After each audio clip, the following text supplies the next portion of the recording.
Good morning, everyone. Good morning, everyone. Today we are going to discuss another unit, that is evolution of management under principles and practices of management. The topics to be covered under this unit are classical theory of management, and under classical theory of management we will be dealing with the scientific theory, the process theory, and the theory of bureaucracy. The another aspect, that is called neoclassical theory, under which we need to go through the human relation movement and the behavioral science approach. And at last, this is the third aspect, that is called modern management theory, which was introduced by Peter F. Drucker, which we will be discussing in third section. So the whole unit is being bifurcated under three subsections. The first section we will be dealing with classical theory. The another section will be neoclassical theory, and third section will be modern management theories. As you can see here, that while talking about evolution of management, so tracing the management, it is not an easy task, because so many informations, so many books, so many articles are available which talk about evolution of management, but we need to find out the conclusion. So evolution, while talking about evolution of management, the classical management theory or the classical theory of management is the first theory which comes under evolution of management. The learning outcome under this particular session is to understand the concept related to evolution of management and the history of management theory, to see how various theories have developed over time till the present day. Uh, an understanding will be developed which will let you know that how important management theories are and how effectively they can be applied to the situations, to the events, to the circumstances, to the activities. Now, starting with classical management theory. Yes, this is the oldest management theory, and here we have started talking about the theories of management. So the first theory you can see here, scientific management theory, which was being introduced by F.W. Taylor. F.W. Taylor was known as father of scientific management. He has introduced the theory of scientific management, and the definition which he has given to the world, that a manager must know that what is to be done and how it can be done in best and cheapest way. As we have started talking about management, we have discussed the utilization of resources must be enhanced and the wastage of resources must be reduced. So while comparing that, how it is possible? It can be possible only when you are known that what is to be done and how it can be done in best and cheapest way. This definition was given by F.W. Taylor. Why he was known as father of scientific management? The simple reason is he was the first person that who has studied the work process scientifically, that how work can be done in best and cheapest way. Even he has published a book, that principle of scientific management, and that's why he is known as father of scientific management. Actually, his concern was more over that how efficiency can be increased, how we can reduce the wastage of resources so that utilization of resources can be increased. Because he has uh, a thought that how productivity and can be achieved and how high efficiency can be ensured. He talked about four principles and four techniques. The four principles was as follows. He talked about to replace the rule of thumb, means to say there should not be people that if this is said as the right method, in that case this is not said as right just because that this is my opinion to be right. There must be a scientific study, there must be a scientific method to be followed, that you can assure that yes, this is the right method to be followed.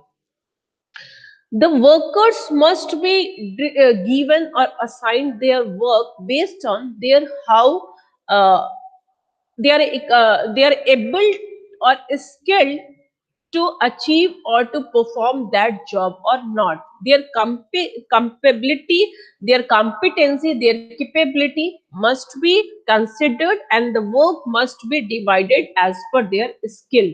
Division of work was being talked by the father of scientific management, who is F.W. Taylor. The another aspect is that managers must cooperate with workers to ensure the job is done in the scientific way.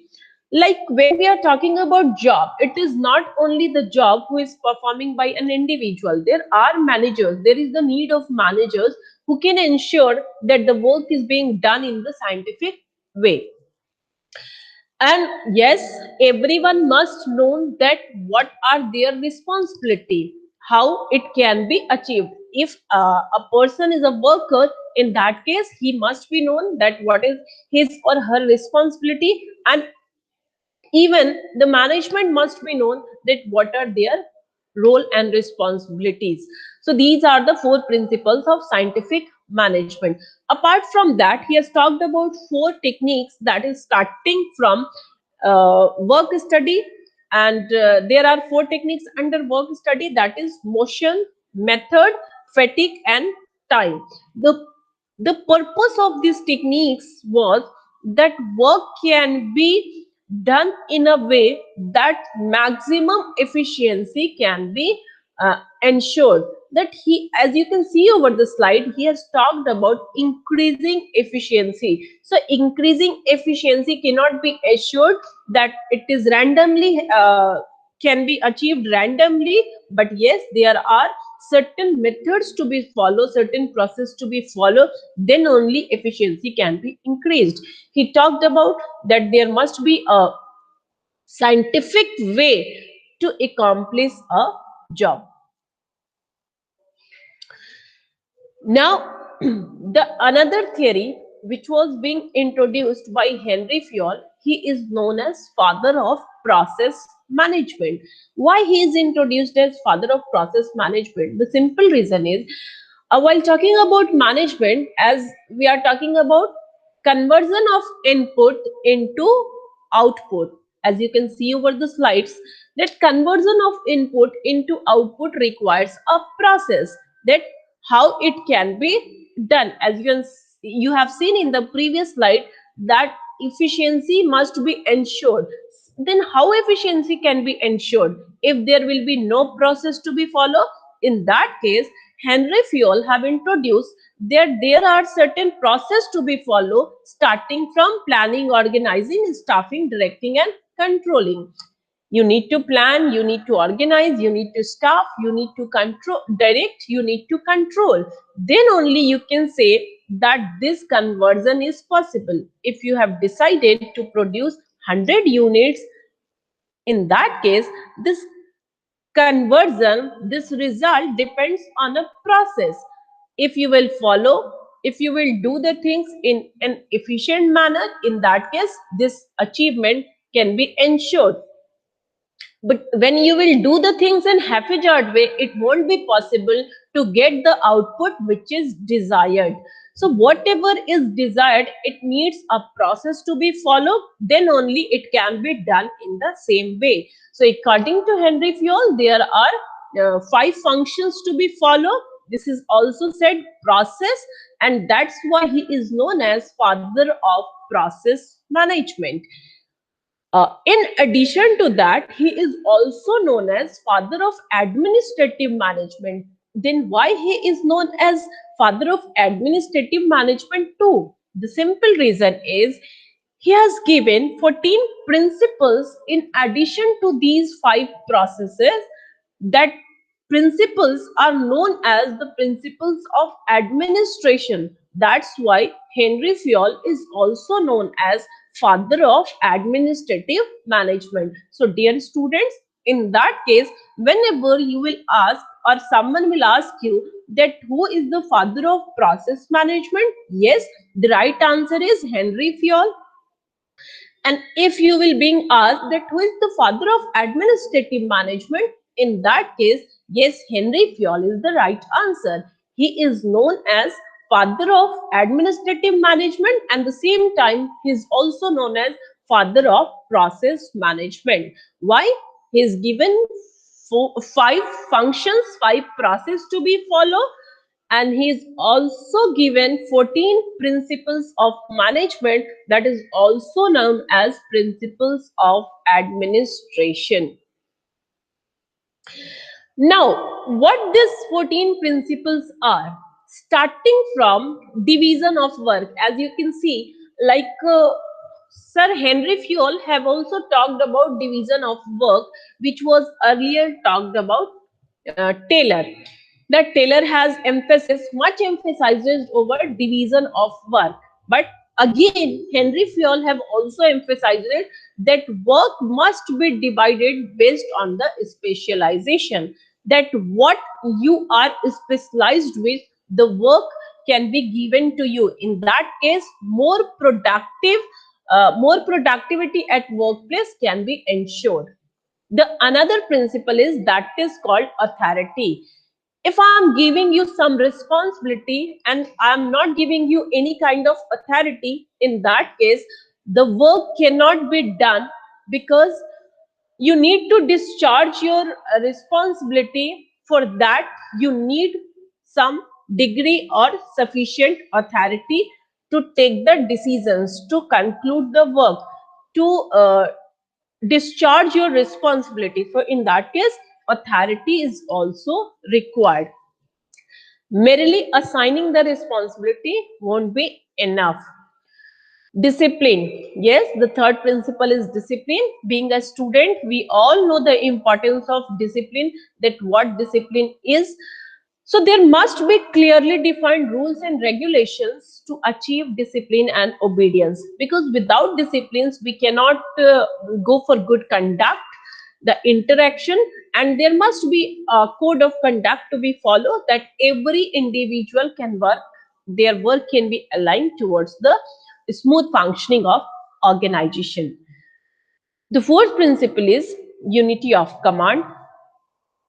Yes, there must be one boss.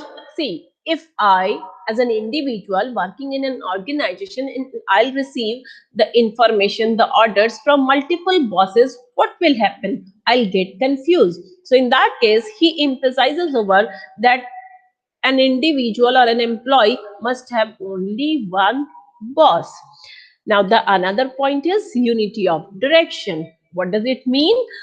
That if our effort is required to accomplish the goal, to accomplish the objective, in that case there must be a direction to be followed, that everyone should work in for the same objective, and their work must be aligned towards one direction.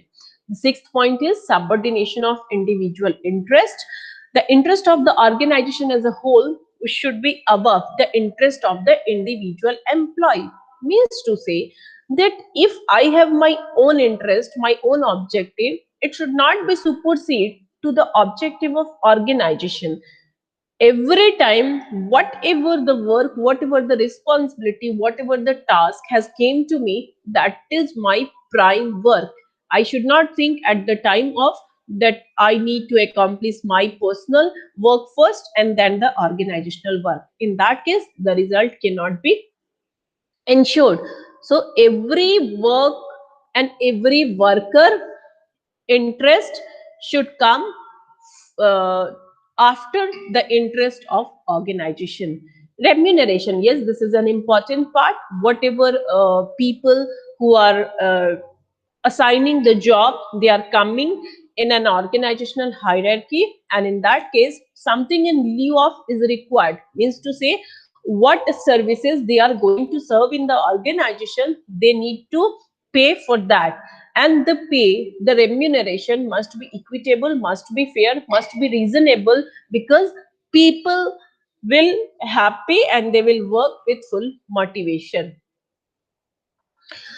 The next theory is centralization and decentralization. Yes, when concentration of control of an organization is under a single authority, it means that is called centralization. And decentralization means when there is larger amount of people with decision making authorities mostly uh, in the organization, and when decision making authority is distributed throughout a larger group, mostly in smaller business.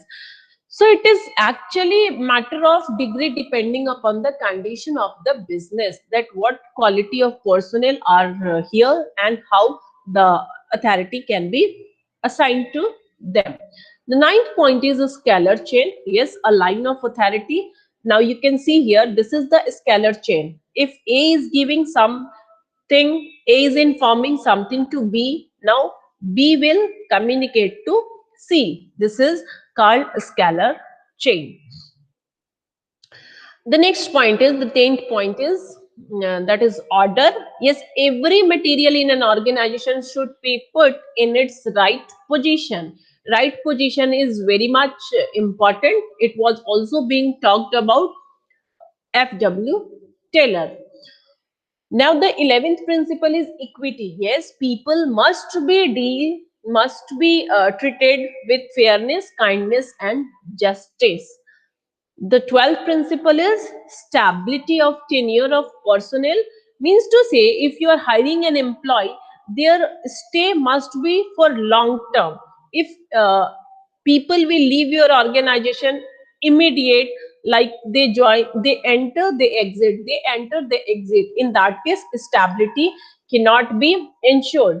And if stability cannot be ensured, the work will get hampered. In that case, stability of tenure of personnel is one of the important principle which was introduced by Henry Fayol. Now the 13th point is initiative. Initiative means we need to encourage people to take the initiative, that this is your job, you need to accomplish, and willingly they come to join, they come to take part, they must be encouraged to come and serve the organization. And the last point, last principle is spirit de corps. Spirit de corps means team spirit must be introduced, team spirits must be built up, so that the harmony can be introduced, the unity can be introduced in an organization. So these are the 14 principles which are important principles under Fayol's 14 principle, and that's why he is known as father of administrative management. Now the last theory under classical theory of management is, that is bureaucratic theory of management, and it was being introduced by Max Weber. This theory got much appreciation. The simple reason is the word bureaucratic sound says that something we are not talking about in favor of employee. So what you can see here, that Max Weber have put much emphasis over that how authorities work and how an organization should be operated by dividing authorities. So he emphasizes over the distribution of authority. If this is the hierarchy in an organization, he has talked about that if you are holding a position in any of the organization, that how authority are being distributed, that is very much important.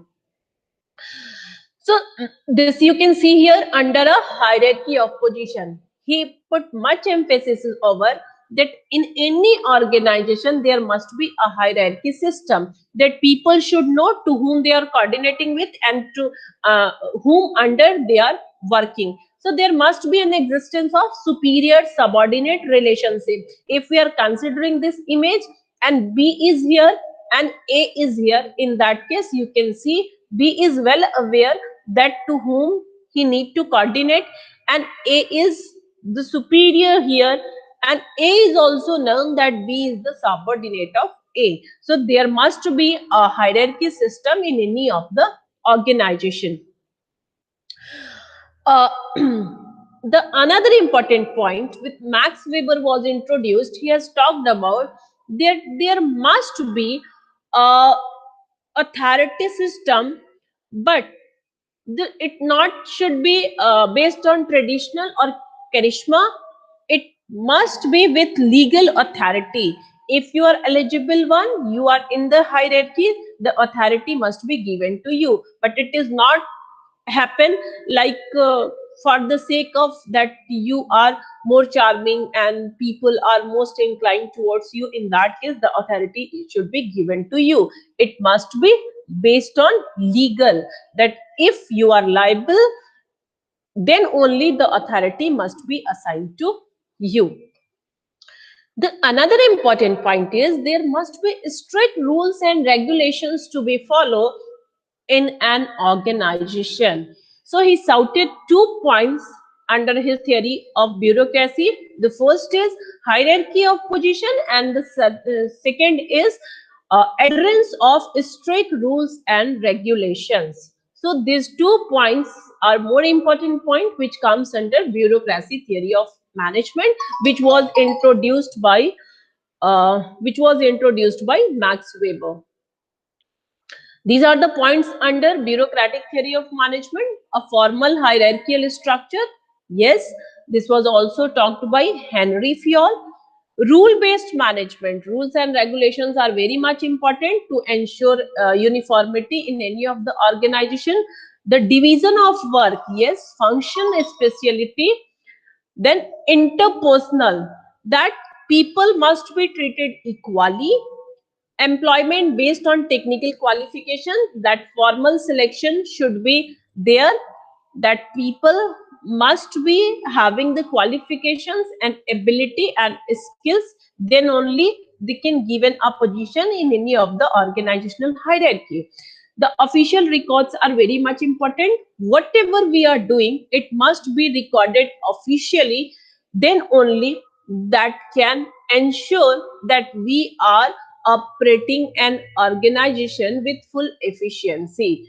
So, dear students, as you have seen that while talking about all the three theories, starting from scientific theory of management, process theory of management, and at last bureaucratic theory of management, you can see these are the much required principles to operate an organization and to ensure the smooth functioning of an organization. So now you can see that why theories are important, why principles are important to be followed. Now in again the another session we will be talking about neoclassical theory. Thank you.